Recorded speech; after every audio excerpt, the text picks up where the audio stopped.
ada keruping. Sampai saya boleh hafal keruping tu akan timbul dekat mana. Takut untuk sikat rambut ke? Sebab takut rambut kurang. So datang hari ni untuk masalah apa? Datang hari ni sebab saya perasan rambut saya makin nipis. Okey. Lepas tu kalau kita tarik je rambut, dia terus nampaklah banyak gugur. Nanti dia akan jadi keset segini. Lepas tu nanti macam ni lah. Yang ni sikit. Ada masa dia akan ada rambut kat sini. Bila tarik je memang akan keluar. Memang kerap. So kalau macam tu awak jadi takut untuk sikat rambut ke? Sebab takut rambut kurang. Kita ada kelumomo. Lepas tu kadang-kadang ada keruping.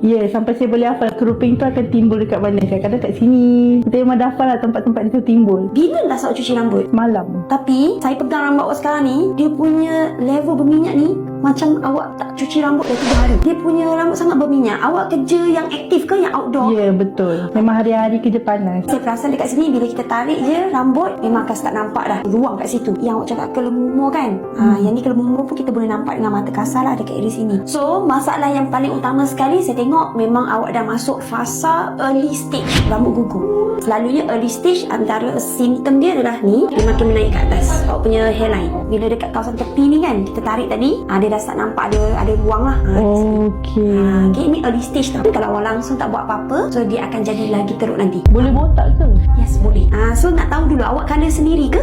Colour sendiri. Okay, colour sendiri. Bila kita tengok ni rambut awak sekarang ni dalam keadaan yang memang sangat kering. Tak boleh simpan? Kalau simpan pun dia akan lagi buat rambut awak jadi lagi teruk. So situasi kulit kepala awak ni, kalau ikutkan punya warna kulit kepala, okey, tak terlalu kuning, tak terlalu merah lah. Yang kedua, awak memang ada kelemumur. So ni folikel awak ni, dia tak keluar rambut yang tebal tau. Dia keluar halus je. Sebab tu kalau anak rambut awak tarik, dia senang jatuh kat tangan. Treatment yang paling sesuai dengan awak adalah Exoregen Revival Therapy.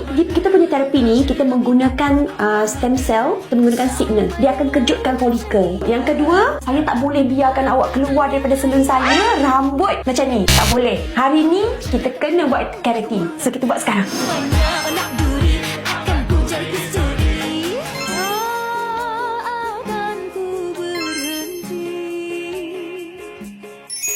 Demi kau cinta hati. Cak cukup udang kami. Kalau dah kata sayang, aku tak tarik balik. Pak kepuk kami. Kalau dah nama jodoh I, usah tunggu lagi. So macam mana sis hari ni punya treatment, Iva? Hari ni puas hati ni treatment. Tadi datang rambut rasa macam buat beban tau. Sekarang dah ringan dah. Ringan gila.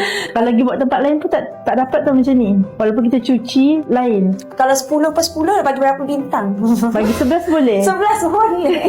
Awak make sure dalam masa 3 hari jangan mandi swimming pool, jangan mandi laut. So kalau boleh jangan basuh rambut dalam masa 3 hari. Kita nak bagi keratin ni tahan lama. Dan satu lagi awak jangan risau, keratin kita selesai. So harap you happy dengan rambut baru. Pasti datang ke color pula lah.